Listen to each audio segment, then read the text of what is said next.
So as predicted last year, a major mobile talking point of 2019 has been the bendy phone, even though what a lot of people refer to as a bendy phone isn't really a bendy phone, it's a bendy tablet that folds up into a brick-like device that you're then supposed to cram into your pocket and somehow use as a phone as well. But lo and behold, right at the arse end of 2019, Motorola storms in with a fresh new take on its classic Razr smartphone. This is a proper foldable handset, not a foldable tablet like Samsung and Huawei's much maligned efforts. You will actually be able to buy the new Motorola Razr here in the UK and across Europe before the end of 2019, but it comes with quite a premium price tag, over €1,500. So it's definitely one for the early adopters with lots of money in the bank only, the crazy cats who have to have this mental new technology before everyone else. But as a sign of where the mobile technology realms could go to in the next couple of years, it's definitely very, very intriguing indeed. Now, first of all, in its folded up form, the Motorola Razr 2019 is an incredibly compact wee beastie, not a slab like the Galaxy Fold. You can slip this thing into any pocket, bag or orifice, no worries at all. You get lovely glass finish, no surprises there, with a mottled back as well though to aid with grip, and that's basically the only external part of this phone that doesn't smudge up a storm as soon as you dare to touch it. Now unfortunately at launch the Motorola Razr 2019 will only be available in black, but they did kind of slightly hint that there may be some colour variations coming as well, so fingers crossed for a really nice sexy metallic blue or maybe a nice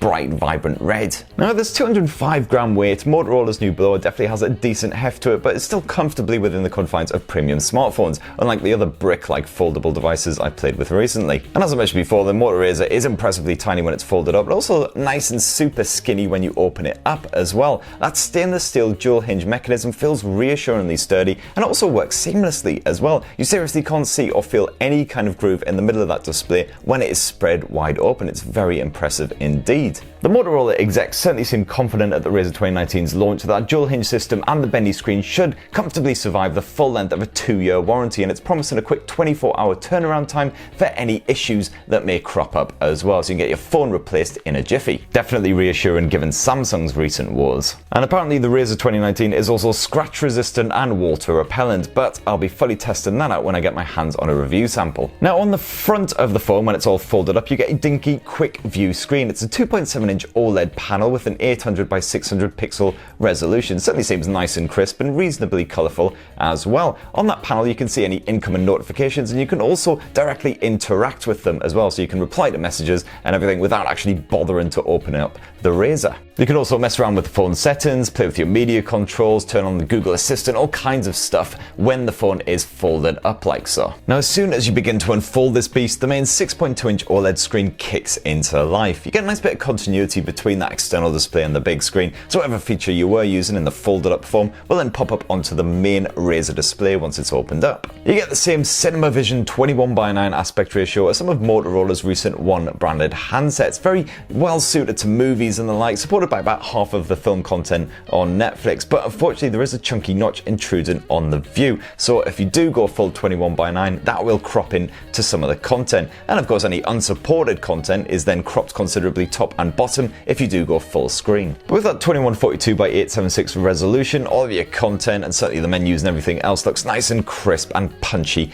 Sadly the Motorola Razr 2019 also comes back in the old Android 9. It hasn't quite been updated to the latest fresh Android 10. Hopefully that will be coming in a very, very soon update, but we'll have to wait and see on that one. Still, it is a lovely stock version of Android, and of course you get the standard selection of Moto experiences slapped on there as well, so there's plenty of gesture support. The likes of the one-handed mode is back in action. You've got the gestures such as the double wrist twist to open up the camera and so on. There's also a dinky little fingerprint sensor, an actual physical fingerprint sensor, hurrah, on that jutty out chin, so you can quickly unlock the handset. And using that 5 megapixel internal camera as well, which is housed in the little notch at the top of the screen, you've got full face recognition support too. I also love that Motorola's shoved in a hidden little retro mode as well. This can only be used for phone calls and messaging, and it'll probably be ignored by most people who actually use the phone, but it's still a cute little spot of nostalgia for us old. So in terms of the actual design, I absolutely love the new Motorola Razr 2019 to bits, but unfortunately Motorola has had to make some sacrifices in order to get this form factor to really work. First up, this thing is powered by the Snapdragon 710 chipset, a mid-tier Qualcomm platform that's over a year old now and has since been superseded by the likes of the 730 and 730G. The reason for using this older tech is of course the limitations of the design. You've not just got the size of the platform and everything to think of, you've also got the likes of thermal issues as well. And while the new Razr definitely seems to run absolutely fine in my hands-on session. It does mean, of course, you are limited in terms of the performance as far as the likes of gaming and stuff like that is concerned. Secondly, the Razr has a dinky 2500 mAh battery stuffed inside, or rather 2 batteries with a combined 2500 mAh capacity. And that, unfortunately, is one of the smallest capacity batteries of any smartphones I've handled recently. Even the Pixel 4, which really struggled to make it even into the evening on a full charge. Here's something of those more energy efficient components, and of course the fact that you've got that dinky display on the outside, which you can use to check for notifications, reply to messages and so on, will really help to reduce the battery drain and therefore give you a full day of use. There's also no space for a physical SIM card inside of the Motorola Razr 2019 as well. It uses eSIM only. So that right there obviously seriously limits the number of networks that you can actually use the Motorola Razr 2019 with, and indeed EE is the sole provider here in the UK that will stock and support it. As for those all-important optics, well, the Razr 2019 sports a single-lens 60-megapixel rear camera with an f1.7 aperture, and that's housed on the back of that flip lid, so it conveniently doubles up as the selfie cam when the phone is actually folded up. Now, of course, single-lens snappers are pretty much unheard of smartphones in 2019, so you don't get the likes of the ultra-wide-angle lens, the telephoto lens, which you got on the far cheaper Motorola One Zoom. There's not even a depth sensor for your portrait shots, though apparently there is a time-of-flight sensor hidden away underneath that glass. I did try out the portrait mode here on the Motorola Razr 2019. The dark studio environment was unfortunately far from perfect for testing it out, although the results did look quite blurry. You'll have to wait for my full review to see if it actually holds up. You get all of the same bonus Motorola features as recent, more cheaper handsets, of course. The likes of the night mode and the spot color make a very welcome return. And you've also got Motorola's AI features as well to recommend mode switches whenever needed,